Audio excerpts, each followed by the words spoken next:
Assalamualaikum warahmatullahi wabarakatuh. Sahabat-sahabatku yang dirahmati Allah, setiap hari kamu bangun pagi sebelum matahari terbit, berangkat kerja atau berusaha dengan gigih. Sholat 5 waktu selalu terjaga, bahkan kadang sempat membaca Al-Quran setelah subuh. Tapi di akhir bulan, napas terasa berat saat menghitung sisa uang. Gaji habis begitu saja untuk membayar ini dan itu.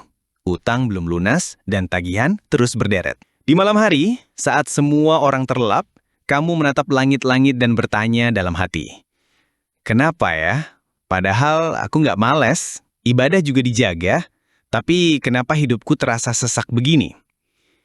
Jika kamu sedang berada di titik ini, ketahuilah, kamu tidak sendirian. Jutaan orang hari ini merasakan hal yang sama, berusaha sekuat tenaga, menjaga ibadah, tapi tetap dikejar utang. Dunia seolah tidak memberi ruang bernafas. Yang datang lebih dulu bukan rasa syukur, tapi rasa khawatir. Sudah kerja keras, tapi utang belum lunas. Sudah bayar tagihan, muncul tagihan baru. Sudah cicil satu utang, muncul kebutuhan lain. Begitu terus sampai lelah bukan hanya di tubuh, tapi juga di hati.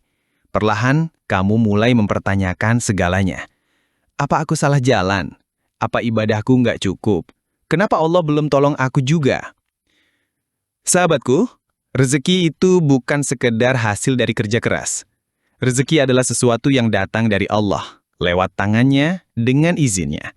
Dan terkadang, saat kita merasa rezeki itu serat, sempit atau tertahan, itu bukan karena Allah menutup pintu, tapi karena ada sesuatu dalam hidup kita yang belum kita perbaiki arahnya.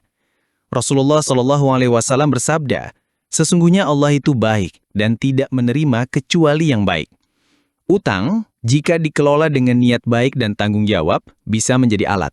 Tapi, jika dikejar tanpa perhitungan, tanpa evaluasi, dan dijalani hanya demi memenuhi keinginan, maka ia berubah dari alat bantu menjadi jerat. Bukan cuma menjerat penghasilan, tapi juga perasaan. Betapa banyak orang yang sholatnya tidak pernah bolong, tapi hatinya bolong karena masih merasa cukup kalau ada uang. Betapa banyak yang tilawahnya lancar, tapi pikirannya buntu. Karena setiap bangun pagi yang terlintas hanya bayar utang pakai apa besok. Ibadah adalah sumber kekuatan. Tapi kekuatan itu baru terasa kalau hati kita benar-benar bersandar kepada Allah, bukan bersandar pada simulasi cicilan. Masalahnya hari ini bukan karena kita malas, tapi karena kita lelah. Lelah hidup dalam ritme yang tidak pernah memberi jeda. Lelah menjadi pribadi yang terus mensiasati, bukan menjalani dengan penuh kesadaran.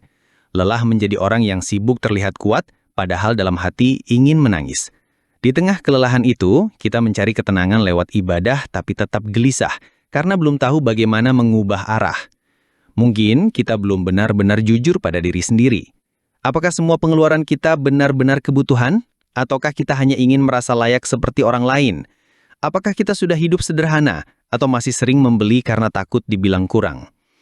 Allah tidak akan menambah beban di luar kemampuan kita. Tapi bisa jadi kita sendiri yang terus menumpuk beban dengan memaksa hidup lebih dari yang kita mampu. Kita sebut itu ikhtiar, padahal sebenarnya ambisi. Kita bungkus itu dengan kata butuh, padahal sejatinya ingin. Lalu kita ingin Allah memberkahi hidup kita, padahal kita belum benar-benar bersih dalam menata arah. Sahabatku, kalau hari ini kamu sedang terhimpit utang, jangan dulu merasa gagal. Jangan langsung menyalahkan keadaan, tapi berhenti sejenak. Duduk, diam, tunduk. Tanyakan ini ke dalam dirimu sendiri. Selama ini, aku kerja untuk siapa? Apa aku sudah cukup bersyukur atau masih banyak mengeluh? Apakah aku berani jujur bahwa sebagian dari utangku mungkin berasal dari nafsu, bukan kebutuhan? Karena rezeki itu seperti air hujan. Ia turun dengan lebat, tapi hanya bisa ditampung oleh wadah yang terbuka dan bersih. Kalau hatimu masih tertutup oleh ketakutan, gengsi, atau keinginan tak terkontrol, maka air itu hanya akan lewat, tidak pernah tinggal.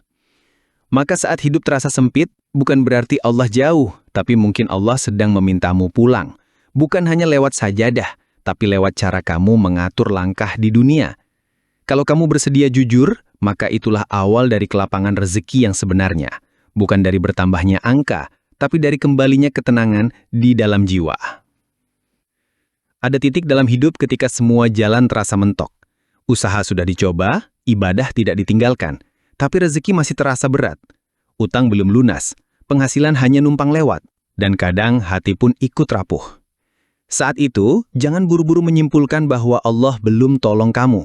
Bisa jadi, kamu belum menyentuh 3 hal yang paling Allah tunggu dari hambanya yang sedang berjuang. Bukan amalan banyak, bukan amalan ribet, tapi 3 amalan kunci yang jika kamu jaga, Allah akan bukakan jalan bahkan dari arah yang kamu tidak pernah bayangkan. 3 amalan kunci untuk membuka pintu rezeki. Pertama, bangun malam walau hanya 5 menit. Ini adalah tempat di mana pertolongan diturunkan. Sahabatku, sepertiga malam terakhir bukan hanya waktu yang sepi. Itu adalah waktu paling kuat untuk mengetuk pintu langit. Saat semua orang tertidur dan dunia sunyi, Allah turun ke langit dunia dan berfirman, "Siapa yang berdoa kepadaku, akan aku kabulkan. Siapa yang meminta kepadaku, akan aku beri. Siapa yang memohon ampun, akan aku ampuni."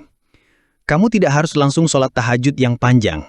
Cukup bangun, duduk, ambil air wudhu, lalu ucapkan satu doa jujur, pelan tapi penuh keyakinan. Ya Allah, lunaskan utangku, legakan jiwaku, lapangkan hidupku. Itu saja. Kalau kamu bisa bangun malam hanya untuk scroll media sosial, maka kamu pasti bisa meluangkan 5 menit untuk bicara dengan pemilik segalanya. Jangan sepelekan waktu ini, karena banyak doa yang terkunci di siang hari dapat izin langit justru di tengah gelapnya malam. Yang kedua, sedekah walau sedikit. Karena rezeki yang macet tak akan lolos tanpa ini. Banyak orang berkata, aku masih kekurangan, gimana mau sedekah? Tapi justru karena kamu kekurangan, sedekahmu lebih bernilai. Allah tidak melihat jumlah, Allah melihat keyakinan yang ada di balik pemberian itu. Bahkan 1 suapan nasi, 1 botol air, atau Rp1.000 di kotak masjid jika diberikan dengan niat tulus karena Allah, bisa menjadi pintu rezeki yang selama ini tertutup. Sedekah bukan hanya tentang membantu orang lain. Sedekah adalah bukti bahwa kamu masih percaya Allah Maha mengganti. Perumpamaan orang yang menafkahkan hartanya di jalan Allah adalah seperti sebutir benih yang menumbuhkan 7 bulir. Pada tiap bulir 100 biji. Allah melipat gandakan bagi siapa yang Dia kehendaki. Saat kamu bersedekah, meskipun kamu sendiri sedang sempit, itu bukan kecerobohan. Itu adalah bentuk tawakal yang paling dalam. Ketahuilah, rezeki yang berkah tidak selalu datang dari kerja keras, tapi juga dari memberi, bahkan saat kamu belum punya banyak. Yang ketiga, jujur dan amanah dalam setiap urusan. Karena Allah tidak mencukupkan orang yang menipu. Kalau kamu bekerja, berdagang, atau bermitra, luruskan hati dan bersihkan transaksi. Kadang bukan usahamu yang salah, tapi niatmu yang kabur. Kamu kerja keras, iya, tapi masih suka mengambil jalan pintas, mengakali pelanggan, memanipulasi data, atau mencuri waktu saat kerja.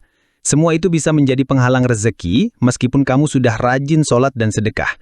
Rasulullah SAW bersabda, pedagang yang jujur dan amanah akan berada bersama para nabi, orang-orang yang benar, dan para syuhada.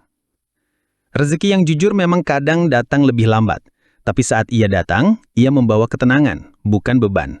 Ia membawa berkah, bukan tekanan. Kalau kamu ingin rezekimu tidak cepat habis, pastikan kamu tidak mencampurinya dengan kebohongan. Kejujuran itu mungkin tidak terlihat hasilnya hari ini, tapi dalam hitungan langit, itu adalah investasi yang tidak pernah rugi. Sahabat Mukjizat Quran, kalau kamu hanya mampu menjaga 3 amalan saja, maka jagalah bangun malam, sedekah walau sedikit, dan jujur dalam usaha. Tidak usah muluk-muluk, yang penting istiqomah, yang penting sungguh-sungguh, yang penting sadar bahwa inilah jalan pulangmu ke arah yang benar. Rezeki itu bukan soal jumlah, tapi soal arah dan cara. Dan Allah tidak akan menyulitkanmu, kecuali jika kesulitan itu adalah jalan untuk kamu kembali mendekat kepadanya. Sebelum kamu menutup layar ini, ambil napas panjang dan bisikan dalam hati. Ya Allah, ajari aku caramu memberi rezeki.